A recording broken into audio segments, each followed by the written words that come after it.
ഹൃദ്യം മലയാളത്തിന്റെ ഒരു പുതിയ അധ്യായത്തിലേക്ക് എല്ലാവർക്കും തന്നെ സ്വാഗതം. UGC നെറ്റ് സെറ്റ് പരീക്ഷയുടെ മുൻവർഷ ചോദ്യങ്ങളിൽ ഡിസ്കസ് ചെയ്യുന്ന ഒരു ക്ലാസ് ആണ് ഇന്ന് നടക്കുന്നത്. അപ്പോൾ എല്ലാവർക്കും തന്നെ സ്വാഗതം. അപ്പോൾ ക്ലാസ് ആരംഭിക്കുന്നതിന് മുമ്പേ ഒരു കാര്യം കൂടെ പറയട്ടെ. നമ്മുടെ ചാനൽ താങ്കൾ ഇതുവരെ സബ്സ്ക്രൈബ് ചെയ്തിട്ടില്ല എങ്കിൽ ദയവായി നമ്മുടെ ചാനൽ സബ്സ്ക്രൈബ് ചെയ്യുക. ആ ബെൽ ഐക്കൺ കൂടെ ഒന്ന് എനേബിൾ ചെയ്തു വെച്ചാൽ ഞങ്ങൾ ക്ലാസ് അപ്ലോഡ് ചെയ്യുമ്പോൾ തന്നെ അത് നോട്ടിഫിക്കേഷനായി നിങ്ങൾക്ക് എത്തുന്നതാണ്. നിങ്ങൾക്ക് ക്ലാസ് ഒന്നും നഷ്ടപ്പെടില്ല. അപ്പോൾ മറ്റൊരു കാര്യം കൂടെ, നിങ്ങൾ ആദ്യമായിട്ടാണ് ഈ ചാനൽ കാണുന്നതെങ്കിൽ ഒരു കാര്യം കൂടെ പറയട്ടെ. നമുക്കൊരു ഫ്രീ വാട്സപ്പ് ഗ്രൂപ്പ് ഉണ്ട്. നമ്മുടെ മുൻവർഷ ചോദ്യങ്ങൾ ഒക്കെ ഉൾപ്പെടുത്തിയിട്ടുള്ള മുൻവർഷ ചോദ്യങ്ങളും മാതൃകാ ചോദ്യങ്ങളും ഒക്കെ ഉൾപ്പെടുത്തിയിട്ടുള്ള ഒരു ഗ്രൂപ്പാണത്. അപ്പോൾ നിങ്ങൾക്ക് അതിൽ ഫ്രീ ആയിട്ട് ജോയിൻ ചെയ്യാം. ജനറൽ പേപ്പറിനും മലയാളത്തിനും സെപ്പറേറ്റ് ഗ്രൂപ്പുകളാണുള്ളത്. അപ്പോൾ അതിൽ ജോയിൻ ചെയ്തുകൊണ്ട് നിങ്ങൾക്ക് മുൻവർഷ ചോദ്യങ്ങൾ പരിശീലിക്കുകയൊക്കെ ചെയ്യാം. അപ്പോൾ അതിന്റെ ലിങ്ക് നമ്മുടെ ഡിസ്ക്രിപ്ഷൻ ബോക്സിൽ കൊടുത്തിട്ടുണ്ട്. അതോടൊപ്പം തന്നെ നമ്മുടെ വീഡിയോസ് ലൈക്ക് ചെയ്യുക. നമ്മുടെ വീഡിയോസ് ഇഷ്ടപ്പെട്ടാൽ ലൈക്ക് ചെയ്യുക. അതിന് നിങ്ങളുടെ നിർദ്ദേശങ്ങളും അഭിപ്രായങ്ങളും ഒക്കെ നമ്മളെ കമന്റ്സ് ആയിട്ട് അറിയിക്കുക. നിങ്ങളുടെ മലയാളം പഠിക്കുന്ന സുഹൃത്തുക്കളിലേക്ക്, സുഹൃത്ത് വലയങ്ങളിലേക്ക് ഞങ്ങളുടെ ചാനൽ എത്തിച്ചു കൊടുക്കുക. ഇത്രയൊക്കെ തന്നെയുള്ളൂ. നമുക്ക് ക്ലാസ് ആരംഭിക്കാം. നിങ്ങൾക്ക് ഇവിടെ കുറച്ച് നോവലുകൾ കാണാം. ആദ്യകാല മലയാള നോവലുകളാണ്. അപ്പോൾ അത് പ്രസിദ്ധീകരണ വർഷം അനുസരിച്ച് അടയാളപ്പെടുത്താനാണ് പറയുന്നത്. ആദ്യകാല നോവലുകളാണ്. നിങ്ങൾക്കറിയാം, ഇതൊക്കെ ആദ്യകാല നോവലുകളാണ്. അപ്പൊ ആ ചോദ്യത്തിന്റെ ഇപ്പുറത്തായിട്ട് ഞാൻ വർഷം കൊടുത്തിട്ടുണ്ട്. അത് ഞാൻ ഇപ്പൊ ആഡ് ചെയ്ത വർഷമാണ്. പരീക്ഷയുടെ ചോദ്യത്തിൽ അത് ഉണ്ടാവില്ല. അപ്പോൾ നമുക്ക് ആദ്യം ആ ചോദ്യം ഒന്ന് നോക്കാം അല്ലെ. ആദ്യകാല മലയാള നോവലുകൾ പ്രസിദ്ധീകരണ വർഷം അനുസരിച്ച് ശരിയായ ഗണം. ഏതൊക്കെയാണ് നോവലുകൾ?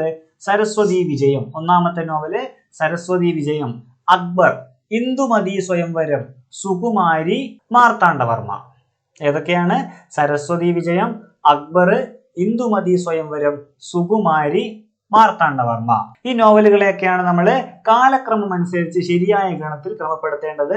ഇപ്പോൾ ഒരു പക്ഷെ നിങ്ങൾക്ക് എളുപ്പമായിരിക്കും, അല്ല അതിന് വർഷം അവിടെ കൊടുത്തിട്ടുണ്ട്. പക്ഷേ ഈ വർഷം ഇല്ലാതെ നിങ്ങൾ സങ്കല്പിച്ച് നോക്കുക, കുറച്ച് ബുദ്ധിമുട്ടായിരിക്കും അല്ലെ. കൃത്യമായി എല്ലാത്തിൻ്റെ വർഷം അറിഞ്ഞാൽ മാത്രമേ നമുക്ക് ആ ചോദ്യത്തിന് ഉത്തരം എഴുതാൻ കഴിയുകയുള്ളൂ. അപ്പോൾ ആ ചോദ്യത്തിന്റെ ഉത്തരം അവിടെ നിൽക്കട്ടെ. നമുക്ക് ഈ 5 നോവലുകളെ പറ്റി ഒന്ന് പെട്ടെന്ന് നോക്കി വരാം. സരസ്വതി വിജയം ആദ്യകാല നോവലുകളിൽ പെട്ട ഒരു നോവലാണ് സരസ്വതി വിജയം. പോത്തേരി കുഞ്ഞമ്പുവാണ് ഈ നോവൽ എഴുതിയിട്ടുള്ളത്. പോത്തേരി കുഞ്ഞമ്പുവാണ് സരസ്വതി വിജയം എന്ന് പറയുന്ന ഈ നോവൽ എഴുതിയിട്ടുള്ളത്. നമുക്ക് ഇപ്പുറത്തെ സൈഡിൽ അതിന്റെ വർഷം കാണാം. ഏതാണ് വർഷം? 1892 ഈ നോവൽ എഴുതിയത്. 1892. അപ്പോ നമുക്ക് നോക്കാം, ഈ നോവലിനെ കുറിച്ച് നോക്കാം. മലയാളത്തിലെ ആദ്യകാല നോവലുകളിൽ ഒന്നാണ് പോത്തേരി കുഞ്ഞമ്പു എഴുതിയ സരസ്വതി വിജയം എന്ന് പറയുന്ന നോവല്. ആദ്യകാലത്തുണ്ടായ ഒരു നോവലാണെന്ന് നമുക്ക് മനസ്സിലായി. 1892 ജനുവരി 1 ഇത് പ്രസിദ്ധീകരിച്ചത്. ആദ്യകാല നോവലുകളുടെ വർഷം വളരെ ഇമ്പോർട്ടന്റ് ആണ്. കൃത്യമായി നിങ്ങൾ പഠിച്ചു വെച്ചേ പറ്റുള്ളൂ. 1892 ജനുവരി 1 പോത്തേരി കുഞ്ഞമ്പുവിന്റെ സരസ്വതി വിജയം പ്രസിദ്ധീകരിക്കുന്നത്. ജാതി നിർണയത്തിന്റെ ക്രൂരതകൾ എടുത്തുകാട്ടുവാനും അധസ്ഥിത വിഭാഗങ്ങളെ ആധുനിക വിദ്യാഭ്യാസത്തിലൂടെ ഉദ്ധരിക്കാനും വേണ്ടിയാണ് ഈ നോവൽ എഴുതിയിട്ടുള്ളത്. അപ്പൊ ഈ നോവലിന്റെ സംഗ്രഹം നിങ്ങൾക്ക് മനസ്സിലായി. ആദ്യകാല നോവലാണ്, പോത്തേരി കുഞ്ഞമ്പുവിന്റെ നോവലാണ്. 1892 ഇത് പ്രസിദ്ധീകരിക്കുന്നത്. ഇനി നമുക്ക് പോത്തേരി കുഞ്ഞമ്പു എന്ന് പറയുന്ന ആദ്യകാല നോവലിസ്റ്റിനെ പറ്റി ഒന്ന് പരിചയപ്പെടാം. അദ്ദേഹത്തിന്റെ പ്രധാന കൃതികൾ ഏതൊക്കെയാണെന്ന് നോക്കാം. തീയർ, രാമകൃഷ്ണ സംവാദം, രാമായണ സാര പരിശോധന, മൈത്രി, ഭഗവതീതോപദേശം. ഇതൊക്കെയാണ് അദ്ദേഹത്തിന്റെ പ്രധാന കൃതികൾ. അദ്ദേഹത്തിന് ഏറ്റവും പ്രസിദ്ധനാക്കിയത് അദ്ദേഹത്തിന്റെ സരസ്വതി വിജയം എന്ന് പറയുന്ന നോവൽ തന്നെയാണ്. നോവലിന്റെ വർഷം വളരെ ഇമ്പോർട്ടന്റ് ആണ്, ഓർത്തിരിക്കുക. അപ്പൊ അടുത്ത നോവലിലേക്ക് പോകാം. അക്ബർ, നമ്മളൊക്കെ കേട്ടിട്ടുണ്ടല്ലേ അക്ബർ എന്ന നോവലിനെ പറ്റി. അക്ബർ എന്ന നോവൽ എഴുതിയത് ആരാണെന്ന് നമുക്ക് അത്യാവശ്യം അറിയുകയും ചെയ്യാം. എല്ലാവർക്കും അറിയാത്തവര് ഇപ്പൊ തന്നെ ഇത് പഠിച്ചു വെക്കുക. അപ്പൊ ഈ അക്ബർ എന്ന് പറയുമ്പോൾ നമ്മൾ ശ്രദ്ധിക്കേണ്ടത് ആദ്യകാല മലയാള നോവലിനെ പറ്റിയാണ് ചോദിച്ചിട്ടുള്ളത്. അക്ബർ എന്ന നോവല് ഡച്ച് ഭാഷയിൽ എഴുതിയിട്ടുണ്ട്, ഇംഗ്ലീഷ് ഭാഷയിലൊക്കെ എഴുതിയിട്ടുണ്ട്. പക്ഷെ നമുക്കിവിടെ ആവശ്യമുള്ളത് ഏതാണ്? ആദ്യകാല മലയാള നോവലുകളാണ്. അപ്പോൾ ആദ്യകാല മലയാള നോവലുകൾ എന്ന് പറയുമ്പോൾ അക്ബറിന്റെ മലയാള പരിഭാഷയാണ് ഇവിടെ ചോദിച്ചിട്ടുള്ളത്. അക്ബർ മലയാളത്തിലേക്ക് പരിഭാഷപ്പെടുത്തിയിട്ടുള്ളത് നമുക്കറിയാം കേരളവർമ്മ വലിയ കോയിത്തമ്പുരാനാണ്. ഏതാണ് വർഷം? 1894 ഈ പരിഭാഷ പ്രസിദ്ധീകരിച്ചത്. 1894 അക്ബർ, മറന്നു പോകരുത്. അപ്പൊ അക്ബർ എന്ന നോവലിലേക്ക് എത്താനുള്ള കാരണമൊക്കെ ഇവിടെ എഴുതി കൊടുത്തിട്ടുണ്ട്. അതൊക്കെ നിങ്ങൾ വായിച്ച് മനസ്സിലാക്കുക. പ്രധാനമായും പഠിക്കേണ്ടത് അക്ബർ എന്ന നോവൽ എഴുതിയത്, അല്ലെങ്കിൽ അക്ബർ എന്ന നോവലിന്റെ മലയാള പരിഭാഷ എഴുതിയത് കേരളവർമ്മ വലിയ കോയിത്തമ്പുരാനാണ്. 1894 ഇതിന്റെ പ്രസിദ്ധീകരണം നടന്നത്. അപ്പൊ കേരളവർമ്മ വയ്യകോയി തമ്പുരാനെ പറ്റി ഇപ്പൊ ഞാനിവിടെ സൂചിപ്പിക്കുന്നില്ല, കാരണം അത് നമുക്ക് മറ്റൊരു ക്ലാസ് തന്നെ എടുക്കാനുള്ള വിഷയമാണ്. കേരളവർമ്മയെ പറ്റിയൊക്കെ നമുക്ക് ഒരുപാട് പറയാനുണ്ട്. അദ്ദേഹത്തിന്റെ കൃതികളെ പറ്റിയും അദ്ദേഹത്തിന്റെ ജീവിതത്തെ പറ്റിയും ഒക്കെ വലിയൊരു ക്ലാസ് തന്നെ നമുക്ക് എടുക്കാനുണ്ട്. അതൊക്കെ എത്രയും പെട്ടെന്ന് നമ്മൾ എടുക്കുകയും ചെയ്യും. കേരളവർമ്മയാണ് എന്ന് മാത്രം ഓർത്തിരിക്കുക. അദ്ദേഹത്തിനെ പറ്റി വിശാലമായി നമുക്ക് പഠിക്കാനുണ്ട്. അതൊക്കെ എത്രയും പെട്ടെന്ന് നമുക്ക് ഓരോ ക്ലാസ്സുകളിലായിട്ട് പഠിക്കാം. അപ്പൊ അടുത്ത നോവലിലേക്ക് പോവുകയാണ്. സുകുമാരി. നമുക്കറിയാം, മലയാളത്തിലെ ആദ്യകാല നോവലുകളിൽ ഒന്ന് തന്നെയാണ് സുകുമാരി എന്ന് പറയുന്നത്. സുകുമാരി എന്ന നോവൽ എഴുതിയത് ജോസഫ് മൂളിയിലാണ്. സുകുമാരി എന്ന നോവൽ എഴുതിയത് ജോസഫ് മൂളിയിലാണ്. സുകുമാരി ജോസഫ് മൂളിയിൽ, മറന്നു പോവരുത്. ബാസൽ മിഷൻ ആണ് ഇത് പ്രസിദ്ധീകരിച്ചത്. ബാസൽ മിഷൻ 1897 ഇത് പ്രസിദ്ധീകരിക്കുന്നത്. അപ്പൊ സുകുമാരി പ്രസിദ്ധീകരിച്ചത് ബാസൽ മിഷൻ മംഗലാപുരത്ത് നിന്നുമാണ്. വർഷം ഏതാണ്? 1897. ആരാണ് എഴുതിയത്? ജോസഫ് മൂളിയിൽ. അതും മറന്നു പോകരുത്, ഓർത്തിരിക്കുക. അപ്പൊ നോവലിനെ പറ്റി കുറച്ച് കാര്യങ്ങൾ കൂടെ ഇവിടെ കൊടുത്തിട്ടുണ്ട്, നമുക്ക് നോക്കാം. കേരളത്തിലെ ജർമ്മൻ മിഷൻ വേലയുടെ ആരംഭകാലത്തെ വർണ്ണിക്കുന്ന ഒരു നോവലാണിത്. കേരളത്തിലെ ജർമ്മൻ മിഷൻ വേലയുടെ ആദ്യകാലത്തെ വർണ്ണിക്കുന്ന ഒരു നോവലാണ് ഇത് എന്ന് രചയിതാവ് തന്നെ പറയുന്നുണ്ട്. അപ്പോൾ രചയിതാവ് ഇങ്ങനെ അഭിപ്രായപ്പെടുന്ന നോവൽ ഏതാണ് എന്ന് ചോദിച്ചാലും എന്താണ് ഉത്തരം? ജോസഫ് മൂളിയിൽ എഴുതിയ സുകുമാരി എന്ന നോവൽ തന്നെയാണ് ഉത്തരം. കേരള ജനതയുടെ മതപരിവർത്തനത്തിന്റെ വിമോചനാത്മകതയെ ആവിഷ്കരിക്കുന്ന നോവലാണ് സുകുമാരി.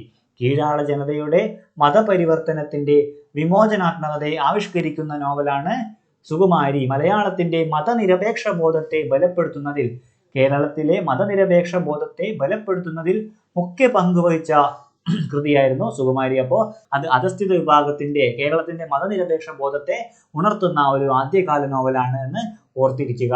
അപ്പോൾ അടുത്ത നോവലിനെ പറ്റി നോക്കാം. ഇന്ദുമതി സ്വയംവരം. ചോദ്യത്തിൽ ഉണ്ടായിരുന്ന അടുത്ത ഓപ്ഷൻ ആണ് ഏതായിരുന്നു? ഇന്ദുമതി സ്വയംവരം. ഇന്ദുമതി സ്വയംവരത്തിനെ പറ്റി നമുക്കൊന്ന് നോക്കാം. 1890 എഴുതപ്പെട്ട നോവലാണ് ഇന്ദുമതി സ്വയംവരം. 1890 രചിക്കപ്പെട്ട ഒരു നോവലാണ് ഇന്ദുമതി സ്വയംവരം. ആരാണ് എഴുതിയത്? കോഴിക്കോടുള്ള അമ്മാമൻ രാജ എഴുതിയ നോവലാണ് ഇന്ദുമതി സ്വയംവരം. ഇതിന്റെ അച്ചടി പുസ്തകം ഗുണ്ടർട്ട് ശേഖരത്തിലാണ് സൂക്ഷിച്ചിരിക്കുന്നത്. ഇതിന്റെ അച്ചടി പുസ്തകം ഗുണ്ടർട്ട് ശേഖരത്തിലാണ് സൂക്ഷിച്ചിരിക്കുന്നത്, ഓർത്തിരിക്കുക. കോഴിക്കോട് ഭാരതി പ്രസിലാണ് ഇത് അച്ചടിച്ചിരിക്കുന്നത്. അപ്പോൾ കോഴിക്കോട് ഭാരതി പ്രസിൽ അച്ചടിച്ചു. ഗുണ്ടർട്ട് ശേഖരത്തിലാണ് സൂക്ഷിച്ചിരിക്കുന്നത്. 1890 ആണ് ഇത് രചിച്ചിരിക്കുന്നത്. ഏറ്റവും പ്രധാനപ്പെട്ട കാര്യങ്ങൾ ഇത്രയുമാണ് ഈ നോവലിനെ പറ്റി. ഇതും കൂടെ ഓർത്തിരിക്കുക. ഇനി നമുക്കെല്ലാം അറിയുന്ന നോവലാണ് മാർത്താണ്ഡവർമ്മ, അല്ലെ?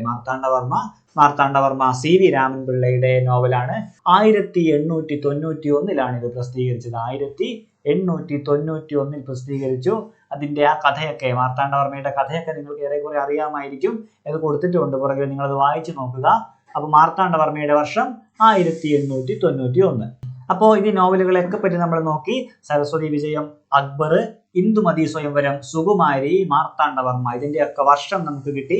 അപ്പൊ ഇനിയിപ്പോ നമുക്ക് ആ 4 ഓപ്ഷനിൽ നിന്നും ഏതാണ് ശരി ഉത്തരം എന്ന് പെട്ടെന്ന് നോക്കി മനസ്സിലാക്കി എടുക്കാവുന്നതേ ഉള്ളൂ. അത് നിങ്ങൾ തന്നെ ചെയ്യുക, ഞാനത് ചെയ്യുന്നില്ല. നമ്മൾ അടുത്ത ചോദ്യത്തിലേക്ക് പോവുകയാണ്. വിജ്ഞാന സന്തായിനി എന്ന പേരിൽ ഗ്രന്ഥശാല അല്ലെങ്കിൽ വായനശാല ആരംഭിച്ച സാമൂഹിക പരിഷ്കർത്താവ് ആരാണ്? വിജ്ഞാന സന്തായിനി എന്ന പേരിൽ ഗ്രന്ഥശാല അല്ലെങ്കിൽ വായനശാല ആരംഭിച്ച സാമൂഹിക പരിഷ്കർത്താവ് ആരാണ് എന്നതാണ് ചോദ്യം. അപ്പൊ ഇവിടെ ഓപ്ഷൻസിൽ പണ്ഡിറ്റ് KP കറുപ്പൻ ഉണ്ട്, വിദ്വാൻ P കേളുനായർ ഉണ്ട്, ഡോക്ടർ PV വേലുക്കുട്ടിയാരയൻ ഉണ്ട്, ഡോക്ടർ പൽപ്പോ ഉണ്ട്, അല്ലെ? 4 പേരാണുള്ളത്. കേരളത്തിന്റെ സാമൂഹിക നവോത്ഥാനത്തിൽ ഒഴിച്ചുകൂടാനാകാത്ത 4 പേര് തന്നെയാണ് ഇവര്. അപ്പൊ ഇതിൽ ആരാണ് ഉത്തരവ് നമുക്ക് പിന്നെ നോക്കാം. അതിനു മുമ്പായിട്ട് നമുക്ക് ഈ 4 പേരെ കുറിച്ചൊന്ന് നോക്കാം. വിദ്വാൻ P കേളുനായരെ പറ്റി ഞാൻ ഇവിടെ പറയുന്നില്ല, കാരണം വിദ്വാൻ P കേളുനായരെ പറ്റി നിങ്ങൾ പഠിച്ചു കഴിഞ്ഞിട്ടുണ്ടാവും. ഹൃദയത്തിന്റെ ക്ലാസ്സുകൾ കൃത്യമായി ഫോളോ ചെയ്യുന്നവരാണെങ്കിൽ വിദ്വാൻ P കേളുനായരെ പറ്റിയുള്ള എല്ലാ കാര്യങ്ങളും നിങ്ങൾ പഠിച്ചിട്ടുണ്ടാവും. കാരണം നമ്മളുടെ 2-3 ക്ലാസ് മുമ്പിലുള്ള ഇതേ സീരീസിലുള്ള ഒരു ക്ലാസ്സിലെ ദീപ മിസിന്റെ ക്ലാസ്സിൽ കൃത്യമായി പറഞ്ഞിട്ടുണ്ടായിരുന്നു വിദ്വാൻ P കേളുനായരെ പറ്റി. അപ്പോൾ ഈ ഒരു ക്ലാസ്സിൽ അത് ഞാൻ പറയുന്നില്ല. അപ്പൊ എന്തായാലും ഒരു കാര്യം പറയാം, വിദ്വാൻ P കേളുനായരല്ല ഇതിന്റെ ഉത്തരം എന്ന് മാത്രം ഞാൻ പറയാം.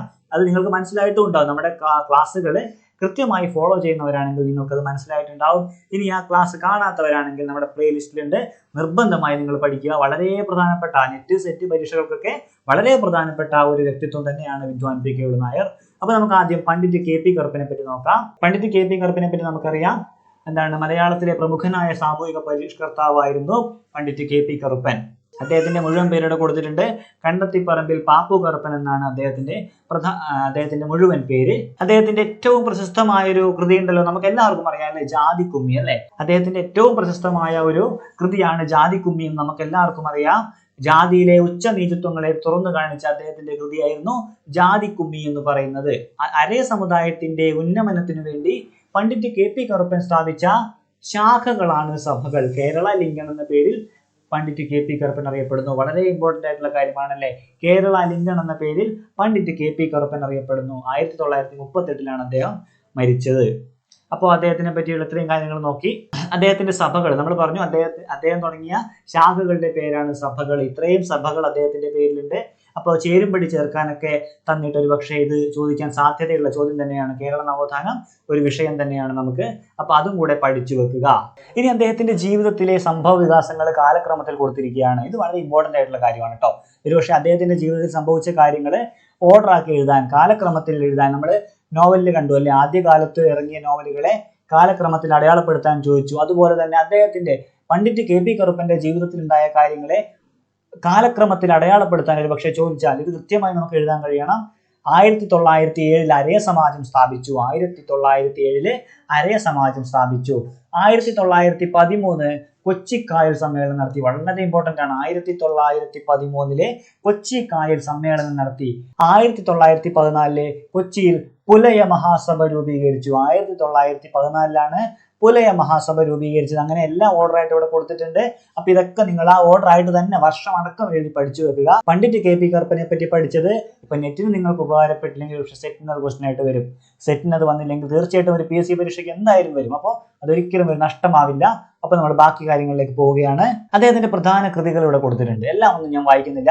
പക്ഷെ നിങ്ങൾ കൃത്യമായി ഓർത്തിരിക്കേണ്ട ഒന്ന് ജാതിക്കുമ്മിയാണ്. ജാതിക്കുമ്മിയാണ് പണ്ഡിറ്റ് KP കറുപ്പന്റെ കൃതി എന്ന് ഏകദേശം എല്ലാവർക്കും അറിയാം, നമുക്കും അറിയാം. പക്ഷെ ബാലാകലേശം നാടകം പണ്ഡിറ്റ് KP കറുപ്പന്റേതാണെന്ന് എല്ലാവർക്കും ഒന്നും അറിയണമെന്നില്ല അല്ലെ.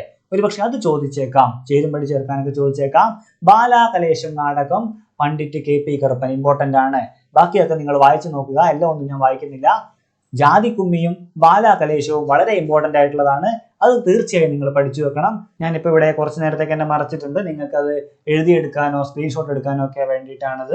ഓക്കെ, അദ്ദേഹത്തിന്റെ കൃതികളെ പറ്റി നമുക്ക് കിട്ടി.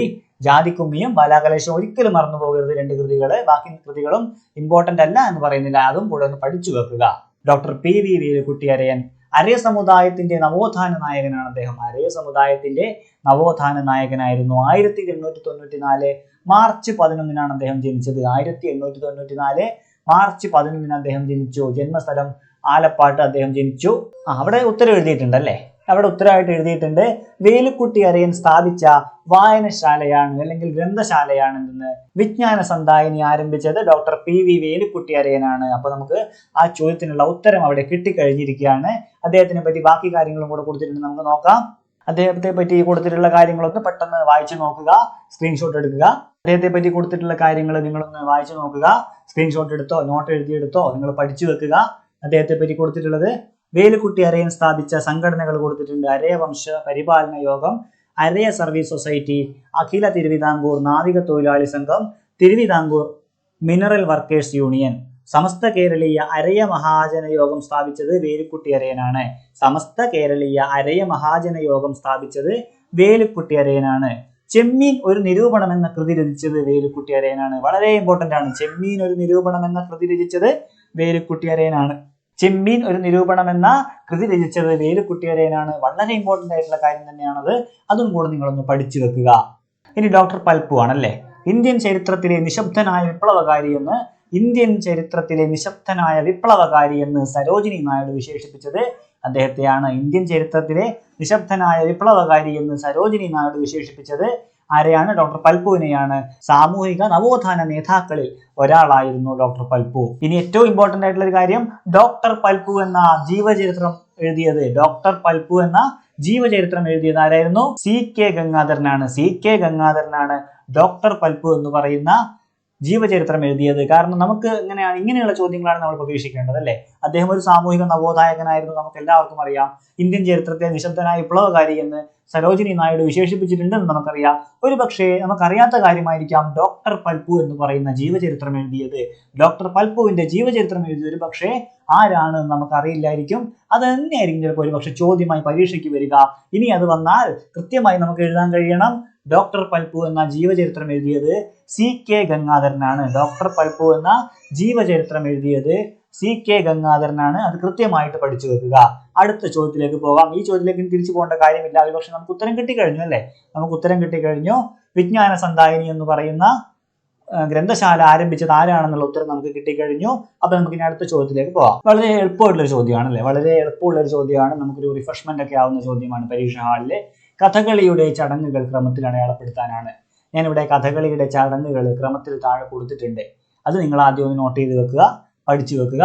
ഇവിടെ കഥകളിയുടെ ചടങ്ങുകൾ കൊടുത്തിട്ടുണ്ട് അല്ലെ? കഥകളിയുടെ ചടങ്ങുകൾ കൊടുത്തിട്ടുണ്ട്.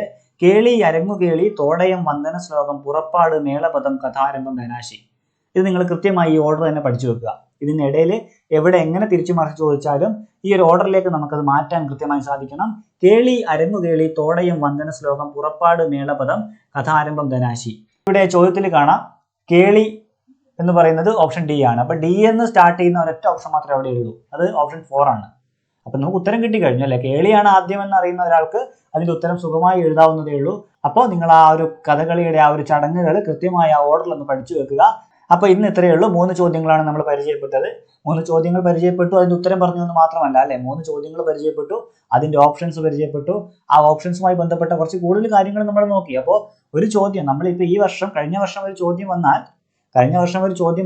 അതിന്റെ ഓപ്ഷൻസിൽ നിന്നും മറ്റെന്ത് ചോദ്യം വരാനൊരു സാധ്യത ഉണ്ട് എന്നാണ് നമ്മൾ കണ്ടുപിടിക്കേണ്ടത്. അപ്പൊ അങ്ങനെയാണ് നമ്മൾ കണ്ടുപിടിച്ച് ഇതുവരെയുള്ള ക്ലാസ്സുകൾ അപ്ലോഡ് ചെയ്തിട്ടുള്ളത്.